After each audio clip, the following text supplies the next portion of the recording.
Hello and welcome to The Actor and the Engineer. My name is Paul James. I am the actor. And I'm Josh Knapp. I'm the broadcast engineer. All right, Josh, here we go. I don't think we're ever going to do this again. We're not going to do this again. What? We were like, it's Halloween. We'll do a horror movie. Why not pick, to have this as part of our series of should have seen. And I'll pick one you haven't seen and you'll pick one I haven't seen. Well, we came up with The Wicker Man, which neither one of us have seen. I knew the original version. Yeah, the original 1973 version starring Christopher Lee, Edward Woodward, Britt Eklund. So I knew very little about this other than there was a Wicker Man at the end and the main character, something bad probably happens to him. That's all I knew. I also knew that it got remade with Nicolas Cage like 10 years ago or something. It's a while ago, about it. Yeah. And that's all I knew. And so I was like, all right, well, let's do this. But when I started watching it, I was like, I did not expect this. What's the one movie that we've talked about recently that came to mind immediately for you? Oh my God, this is the Brady Bunch meets Midsommar. That's what it is. Yeah. That's all it is, with Simon and Garfunkel Godspell music. Yeah, the music was actually creepy. Day by day. Don't you think the music was creepy? Day by day. Very creepy. It was unnerving how creepy most of this film is. And I joke it because I was unnerved from moment one. When he was like, can you send the dinghy? No, we can't. We can't. And he said, what did he say? What did the harbor master say? He says, you can't come to this island. And I thought, okay, what's going on? And then the way they all kind of turn and they speak their own little language to each other, I was like, don't go on that island, dude. Whatever the reason why, officer of the law, just keep going. You got that cool airplane that lands and takes off on the water.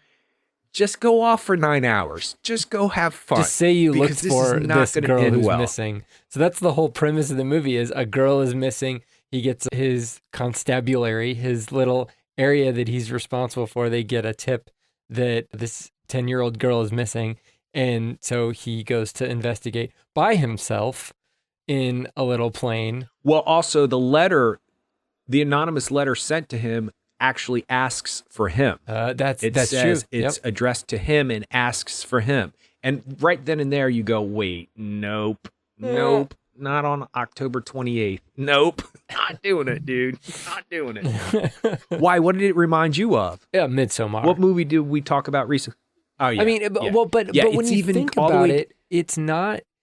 Midsommar is a lot more complex than this in the character-based realm, I think. I think this movie's pretty straightforward as far as like motivations of the characters and how the structure of the narrative works. Whereas Midsommar really throws a few wrenches in there and it kind of keeps you guessing. It's not... Midsommar has these kind of haunting areas of the film and really trippy areas of the film and the scratch your head, what's going on. It's very similar in some ways, but as far as the shocks are concerned, to me, there were a lot more shocks in Midsommar, and also it was a little bit more devious as far as the relationship with the audience is concerned, because we are kind of like brought into the main character played by Florence Pugh. We're brought into her point of view, and you kind of feel yourself put into a kind of a tough position as an audience member. But in this movie, you're pretty much like, right, this is the example, to me, this is the Wicker Man is the example of the don't go in there. If I had $1 for every time I said don't go in there or don't open that door or whatever, there's so many different instances of that where you're just like, just leave, just please leave. But he's so driven to be the savior of this person and to figure out what the problem is that he just drives forward, and crazy, weird things be damned. I'm going to backtrack just a little bit. What I was going to say about the don't go in there moments is that they tell him, don't go in there. They tell him, you're not going to like it here on May Day. They tell him that you are going to be seduced by this woman. They sing a song about it. And she's singing with them. And her father's behind her. So if your father's in a bar and you're singing a seductive song with a bunch of people who are singing seductive song to each other and you and to this stranger. It's almost like the Oompa Loompas in Charlie and the Chocolate Factory or Willy Wonka, whichever one you want to call it. They already have the songs prepared, but how could they? Because they didn't know about these kids, blah, blah, blah. How could they have this song prepared if they didn't know about this guy coming? So for a police detective, that's where his most failing thing is. But that said, that brings me to the point about, yes, I agree with you about Midsommar. There is so much character development in that movie that you cannot help but feel for her and all of them throughout that film because of her situation, Florence Pugh's situation as the main character, the boyfriend, the friends, and so forth and so on. But this one, I think, works, The Wicker Man 73, works for me because it was about contradiction of ideas, religious ideas again. The devil all the time, right? So what this is not necessarily you need to know anything about the detective, the policeman. What you need to know is what his ideology is, what his beliefs are, and it's very prominent what his beliefs are, and that he is struggling with them to a degree because of the seductive lady banging naked on the other side of the room. Yeah. Good Lord, have mercy. She is free as a bird, and she's a beautiful woman. If I look like her, I'd be naked all the time too. Well, she is a model, like a Swedish model. I mean, come on. She's beautiful. Yeah. Nothing jiggles on her. That's always disturbing to me. Like, that's just not normal. How is somebody put together like that? But good for her, because she looked great, and I thought she did a great job. But my point is that you learn things about the methodology and the beliefs of the islanders, and you learn about the cop's beliefs and his methods and so forth and so on. And his ego believing he can bring his beliefs to another culture's beliefs and changing them because he believes his is the right way, and his way could be the right way. Who knows? But that hubris right there doesn't allow him to see what's right in front of his eyes. It's no longer a battle about saving this young girl's life. It's about proving that his God is the one true God, not all these other gods. And that hubris alone is dangerous. And I think that's the message for me from this movie. I'm not saying I think the islanders are the right way, but they can believe whatever they want to believe. Yeah. And I think when you talk about penises in class, or have phallic symbols as a maypole, or that's their interpretation of what a maypole is. I was too scared to look up what really a maypole was because I didn't want to know if it was anything like that. I think we have to be careful about what we feel is the right way to teach a child about sexuality. Now, granted, they're way over in another area with all the young people having sex on the beach and all that other stuff. But at the same time, if I was going to come to a new culture, the one thing I would do is try to stand back and just go, this is what they believe, not necessarily what I believe. And if I'm uncomfortable or I think it's wrong, then I need to leave that environment unless somebody's being hurt, which he thought there was. Sure. By the way, side note, I've been wanting to say this for months now. Can you imagine Kubrick being alive now and watching all of these movies, not necessarily The Wicker Man, 1973, but all of these movies that have this really open sexuality about it. And he'd be like, wait a second, they had to do what to my movie to make me be able to release it? Eyes Wide Shut. They had to do what? They had to create animated characters in front of other people so you couldn't see stuff. And Lars Van Trier does what he does. All of these people are doing these hardcore sexuality films. And yet Kubrick was like, I can't even have people do this in my film. And it was really important that you witness that stuff in Eyes Wide Shut.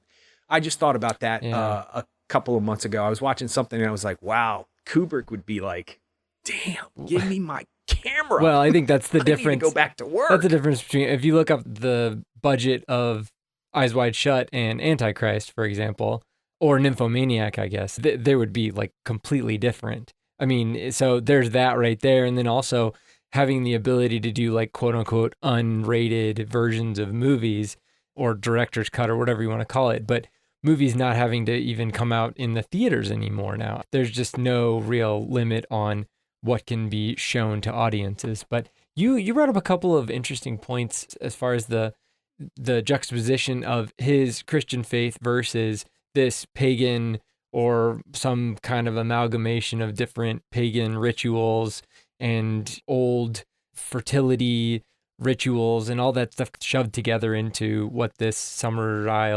Island is like.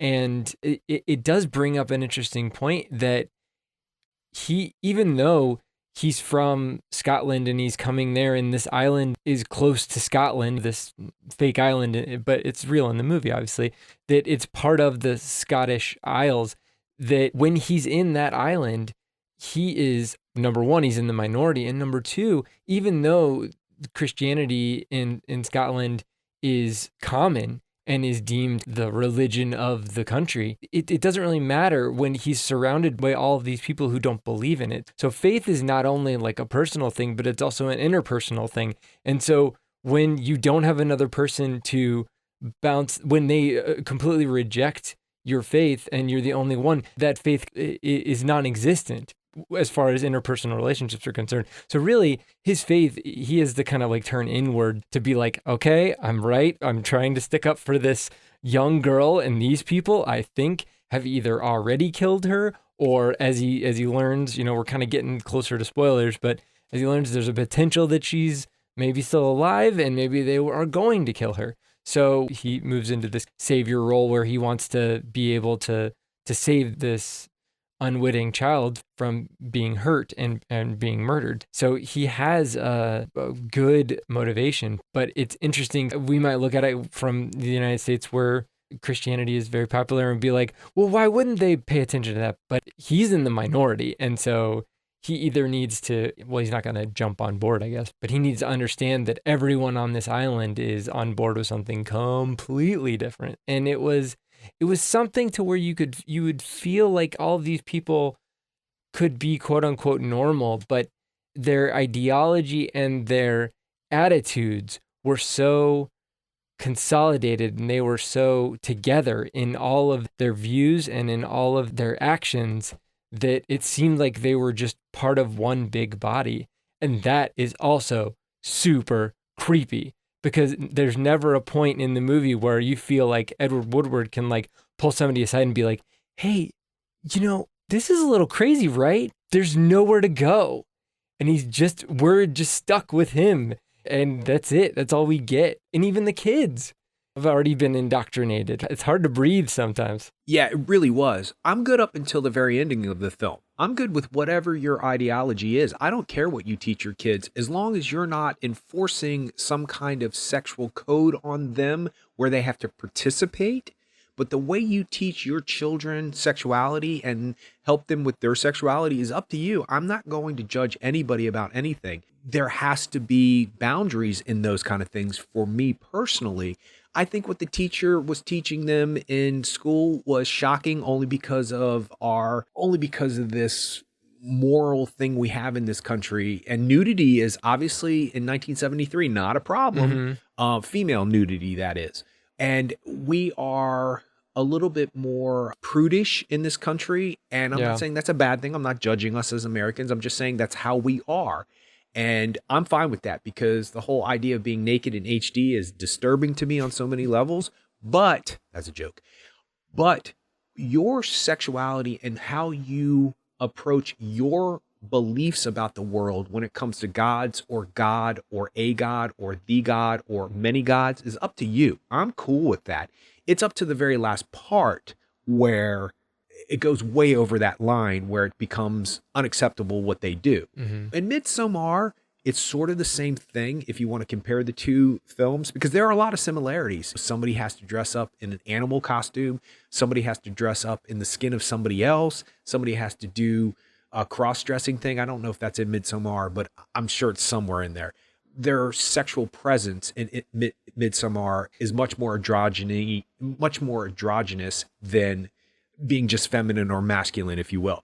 So all of those things are there. The whole ceremony is sort of similar in a way. And the whole idea that somebody has to participate willingly or unwillingly is the part where it starts to jump over that line. Mm-hmm. Because if it wasn't for him, for the cop, and I've said this already, if it wasn't for his staunch beliefs about stuff, they might not have wanted him to be, spoiler from this point on. I mean, you can see this coming a mile away. And maybe because we did watch Midsommar and it had such an imprinting impact on my soul, maybe that's the reason why. But I think I pretty much in about a half an hour would have figured out that he was part of the deal. Yep. And they even say it. So it's not like that much of a spoiler. So at the end, when he becomes the sacrifice, it's because he became a willing participant by not seeing things clearly. So I'm not saying that he wished this upon himself or that this should have been something that should have happened to him. I'm saying that these participants, and they even say the willing participant or the willing volunteer, whatever they say, whatever the term they use in this film. So to me, that's creepy. To me, that's like, it's better than jump scares. It's better than these typical Halloween films. It's on the right night. If I was like 12 or 13 years old and it was Halloween and the candles were lit, I had stomach full of candy and I watched this film, I would be freaked out. Like I would go to church the next day.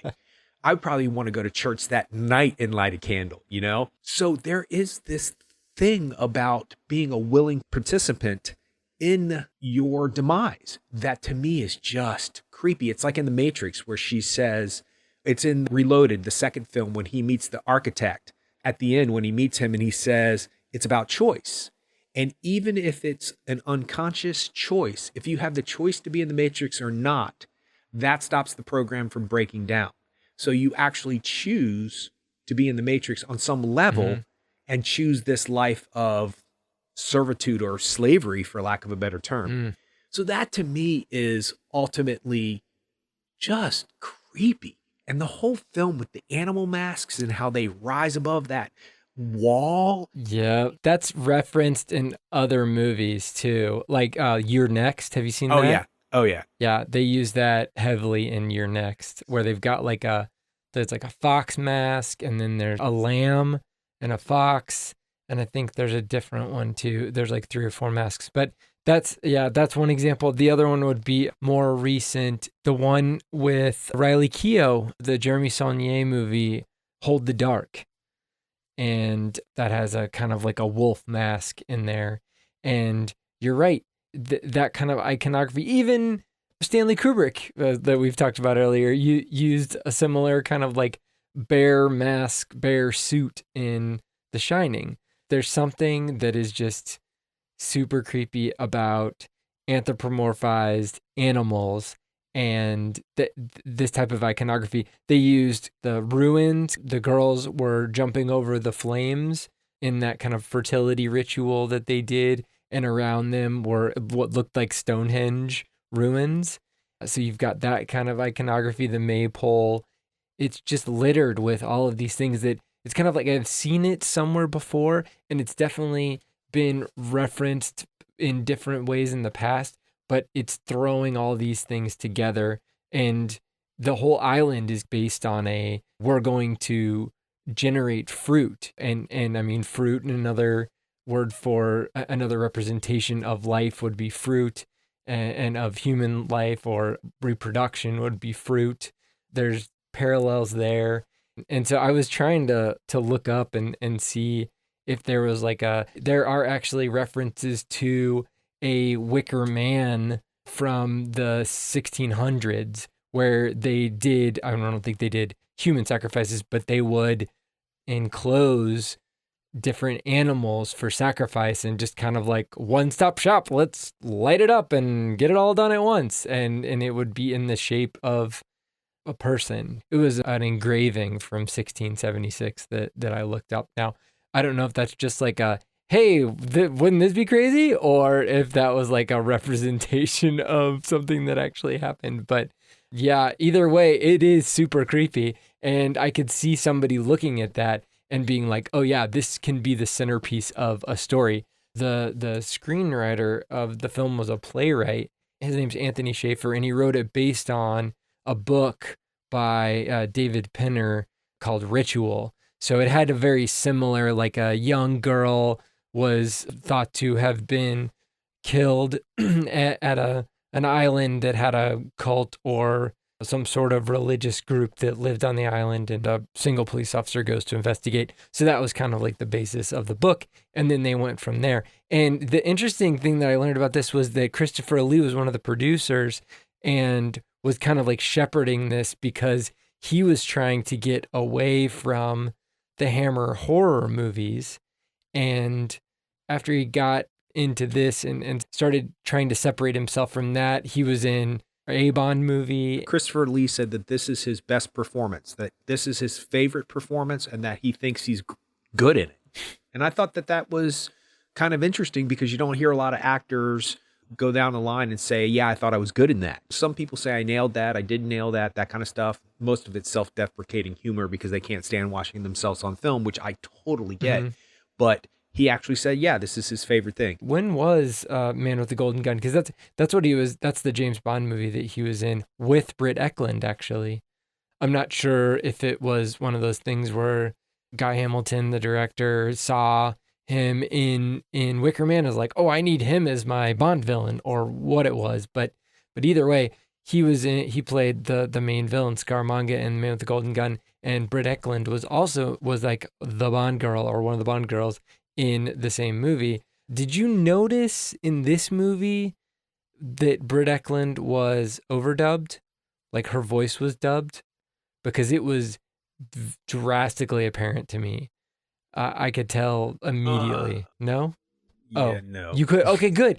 No, that's good. Yeah, we've talked about this a million times. You just have a better eye for things like that. Your ear and your eyes are in tune to stuff that mine just aren't.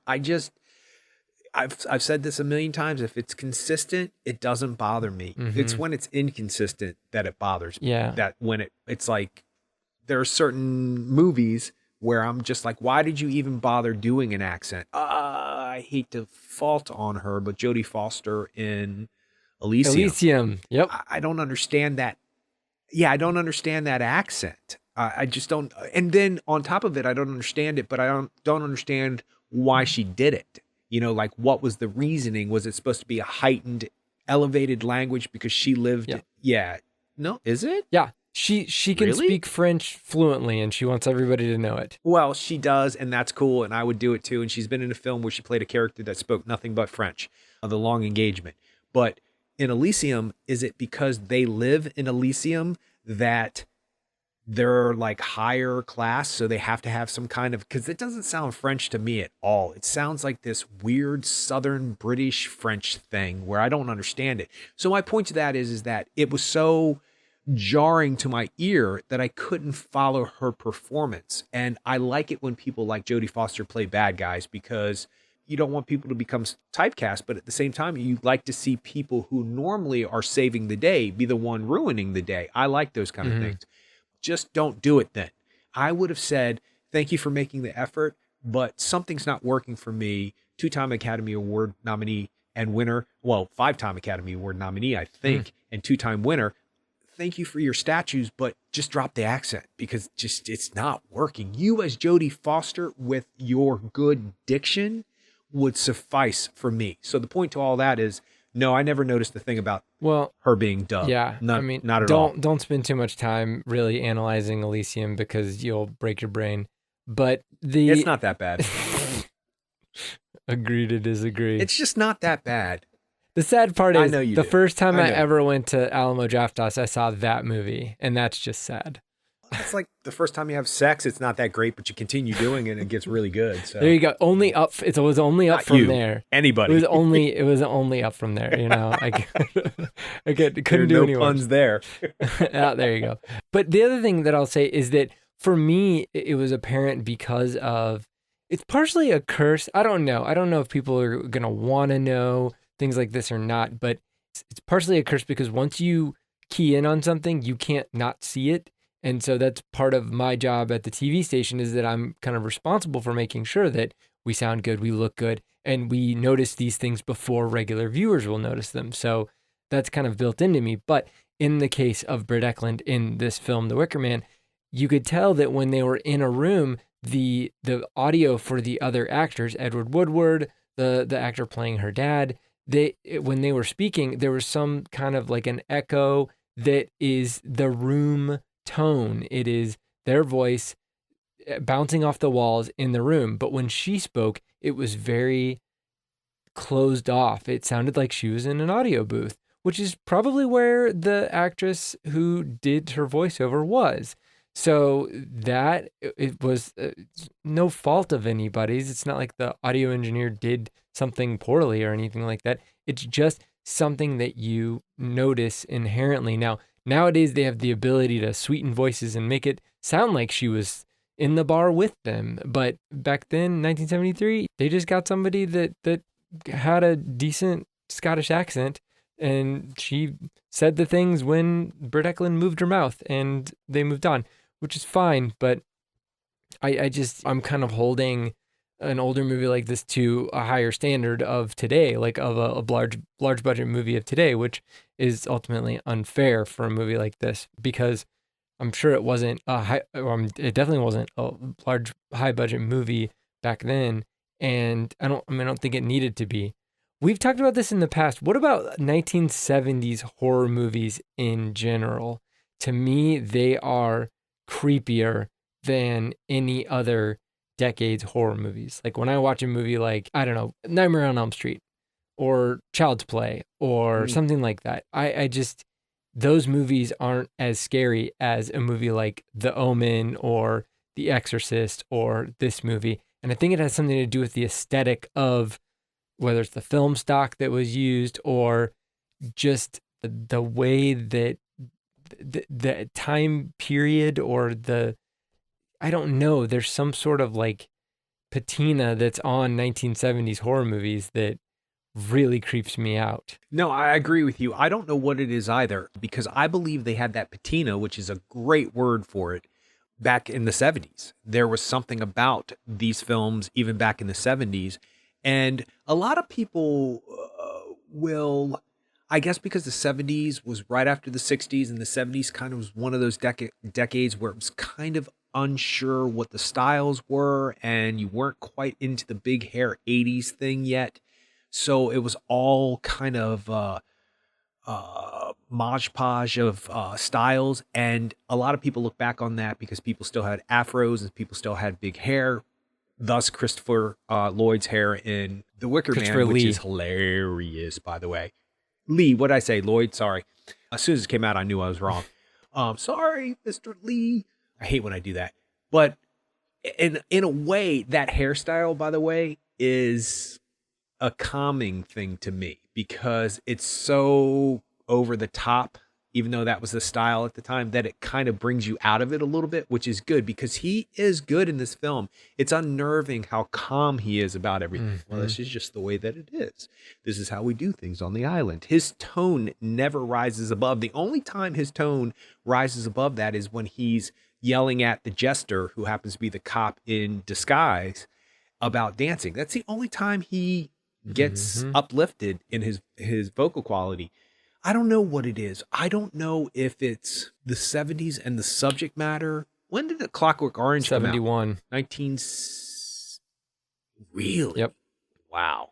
But the point to all that I was saying was that a lot of people joke on the 70s, but then I go, The Godfathers, French Connection, The Exorcist. I mean, there are tons of movies. Isn't 2001 in the 70s 68. too? 68. Well, okay. That's even more incredible. Yeah, right? So I don't before know. we went on, before we landed on the moon, that came out in theaters. Yeah. Amazing.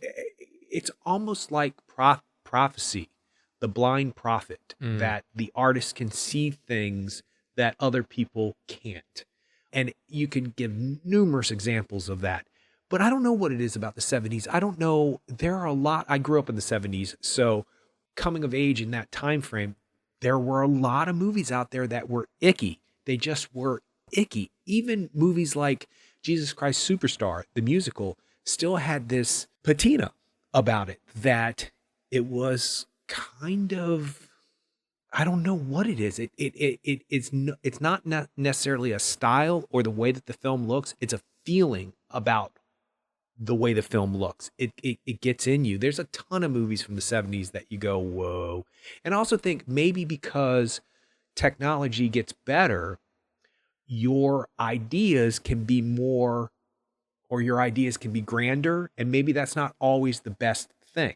Because like I said about the Wicker Man, when he's going from door to door searching for the young girl and the rooms that he walks into and whatever they're doing with the speed of the film, and some of that is strange. And maybe that's because of him moving around or them moving around. But those are that whole sequence is scarier than most jump scares that I've seen in films. So maybe in the 70s, being limited by the technology made it creepier because you had to do things in real time and you had to do things. You couldn't rely on CGI. Mm-hmm. You couldn't rely on certain things. I just saw, as a matter of fact, the filming of the backwards, upside down exorcist chick coming down the stairs that they originally took. Have you seen? I've heard about it. I haven't seen that. The spider, weird backwards spider footage. No, I haven't seen it. Do I want to see it? I don't know if I want to see it. Yeah, maybe not. No, not at all. It is horrifying. I need to tell you a real quick story. So I saw The Exorcist when I was like 13 years old. My parents didn't want me to see it. They actually watched it, and we listened to it through the vent in the bedroom, and I was horrified by that. But for whatever reason, I was possessed to watch it, and it came on like HBO at like 2 o'clock in the morning. You were possessed to watch it? You and your Catholic family? I didn't even think about that. I got a whole possession story too, but that's a whole nother podcast. But I was possessed to watch it, and I watched it, and I was horrified. And I took a vow: I will never watch this movie again. It's horrifying. It's just not right. There are things in that film that are just, I mean, other than the demonic possession, there are things that are just so unnatural and just wrong. And I grew up and I never saw it again. And I worked at the group home, and we always did the same thing. We gave out candy to the trick-or-treaters. We tried to do some scare stuff at the house, hide underneath the van, jump out from the bushes. We had a great time. And we give out candy to the kids in the neighborhood. And then we would watch a horror film, usually 2 scary movies. And we were allowed to break the rules on Halloween. We were allowed to eat popcorn in the living room. Of course, I put down sheets and all that other stuff, so nothing got ruined. But we broke all the rules. And we went to the movie Blockbuster probably to go rent the movie 2 nights before. And they were like, let's watch The Exorcist. And I was like, you can rent that, but I'm not watching it with you. Mm-hmm. And they were like, why? And I'm like, I don't care what you say about me. I'm not watching that movie again. I don't care. That movie is wrong. Good luck. Happy Halloween. And for whatever reason, I come walking into the living room. They're watching it, and I stop. And it's right on the spider backwards lady scene, which I was like, what is this? What is this? What is this? What is this? Did I block this out? What is this? And then what happens after that is even more horrifying because she just spews all this blood all over the place. And I could not stop thinking about, why did he take this out of this movie? It is horrifying. So not only did I break my vow and start watching that movie again, but I saw added footage that I didn't know existed that they put back into the film.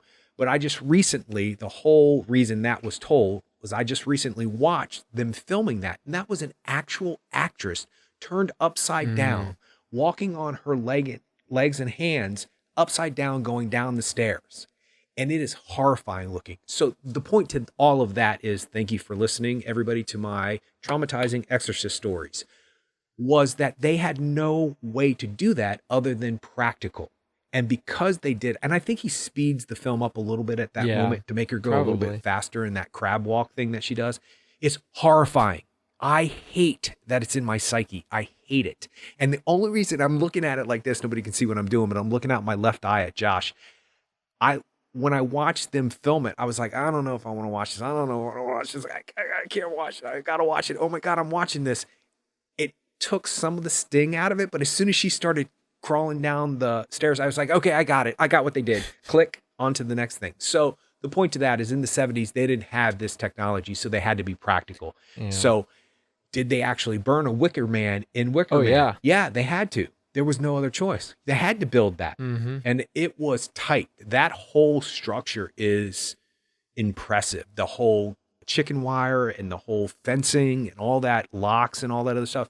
It's impressive. Yeah, I think that after doing some reading on the film, you're right. There was a lot of stuff that was practically shot. They had two of those Wicker Man men, and they burned one of them, and they had the other one as a backup. But the film itself, I felt like the combination of the performances, the main performances, the two main performances, I think, from Edward Woodward and Christopher Lee, and then adding in the music and then that iconography we talked about, it does the weird thing where this film is more about the images and sounds that are being thrown up at you, as opposed to, at least for me at least, it was more about the images and sounds that were thrown at me and the way in which they were thrown at me, as opposed to where each of the characters were going. And I wonder how this would be as a book. And I know it was based on a book, but I wonder how this would be as a book. I feel like film is the way to get the most impact out of this kind of a story and to get the most reaction out of this kind of a story. And I feel like it helped to have these striking images and these disconcerting images, just one after another, relentlessly. The hand that was the candle that was made into a hand. Was it a candle? I'm assuming it was a candle, but made into a hand shape and just like with the fingertips burning.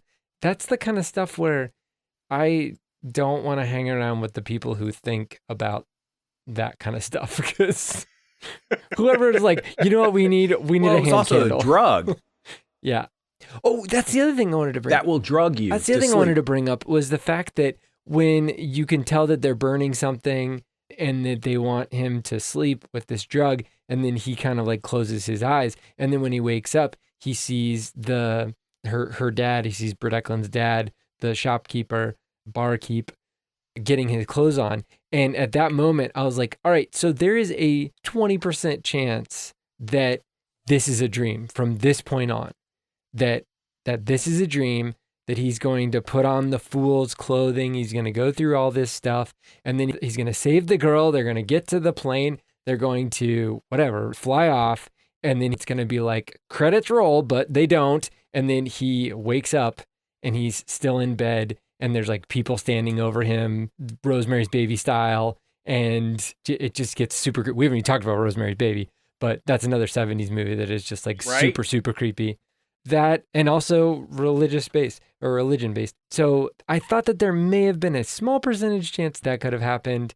I knew at some point I would have had to get to the Wicker Man. That's the other genius of this film, is that you could have called this Lord Summerisle, but they call it the Wicker Man. And you don't see it until 10 minutes before the end of the movie, 8 minutes before the end of the movie.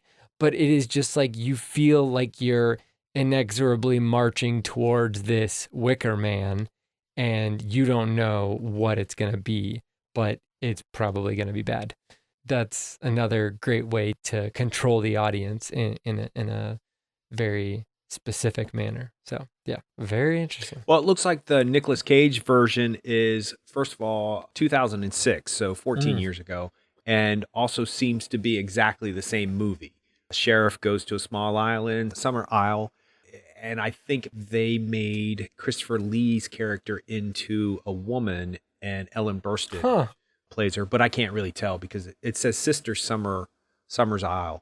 So maybe Ellen Burstyn is the leader of this group. It's got a great cast. Ellen Burstyn, Francis Conroy, Lily Sobieski. Oh, yeah. There's a lot of good people in this movie. I just think that here's the thing about remakes for me. There has to be a reason to do it. And just because you want to doesn't mean you should. And when you have a film like this 1973 version, don't bother. I don't think it can be topped. It doesn't need to be re-examined, doesn't need to be redone. Everything we need to know about this story is in the 1973 version. Everything is. And I'm wondering what it would be like as a book, because I think you're right about a movie like this kind of emphasizes things differently than a book might be able to. But I'm wondering about that flipping the page and wondering what's on the next page idea when it comes to some of the themes and tones and attitudes of this film. I don't know if I can handle it. I've read a lot of Stephen King, well, a handful of Stephen King, and then I've seen his movies, and there are things that totally work in the film that work in the book, but there are things that work in the book that just don't work on film. They just don't. And some things in it worked in the book way better than in the movie, just because it's your imagination making that house look the way that it is, or that leper guy who taunts the one kid. You don't have an image of what he looks like based on somebody giving you an image. You have it in your mind's eye, and that's always worse. So I think that's why this film works so well, is because what's around the corner is way scarier in your mind than what you actually see. Because, for example, when at close to the end of the film, when he's chasing around the big horse guy or whatever that guy is, horseman, yeah, skirt thing with the in the chomping of the horse's mouth, that really ends up nowhere. I mean, it kind of ends up nowhere, but it is daunting and scary and creepy when you see the edge of a character and then the mouth of the horse goes clomp, clomp, and then it disappears. And he has to go through that. And wherever they film that is great. I mean, that's a really cool town, or wherever Scotland. That was filmed. It could be multiple places. On the coast. It's not in an island, but it's like coastal towns in Scotland. Yeah. Yeah, but I love those little towns that, and they also have those things in houses in this movie that intrigue me, where you open up a curtain and then there's a walkway going down a spiral staircase, which you never find out where that went, by the way, in this film. And I love things like in Being John Malkovich, when he just moves that thing out of the way and sees this tunnel in the middle of an office building. What is that? I love things like that. I love doors behind everything, rooms behind everything, like Panic Room. I love the idea of a panic room inside of a house that you don't even know exists. But the idea of a character turning the corner and then seeing another character just briefly and then walking away, to me, is much more unnerving than those movies that you mentioned, Freddy Krueger and all that other stuff. All that first Freddy Krueger, Nightmare on Elm Street movie scared the heck out of me. But there's something about allowing a person to use their own mind to fill in the blanks in a scary movie that works way better than anything else, unless it's The Exorcist. Yeah. Well, just ask Steven Spielberg. He took a broken shark and made a masterpiece of a film out of it. Yeah. No, I'm just glad that we watched this. I'm glad that it's off my list, and I'm glad that I now have the language to speak about this film, because it does get mentioned quite a bit when people talk about movies. It really does. And I see why now. I'm halfway lit up, but then I also feel weird about being lit up about a film like this, because what does that say about my psyche? So happy Halloween, everyone. Yeah. Happy Halloween. Go watch The Wicker Man and be creeped out. Seriously. All right. Well, you can check us out on the web at actorandengineer.com. You can go to facebook.com/actorandengineer. You can tweet us at actorengineer, and we'll see you next time.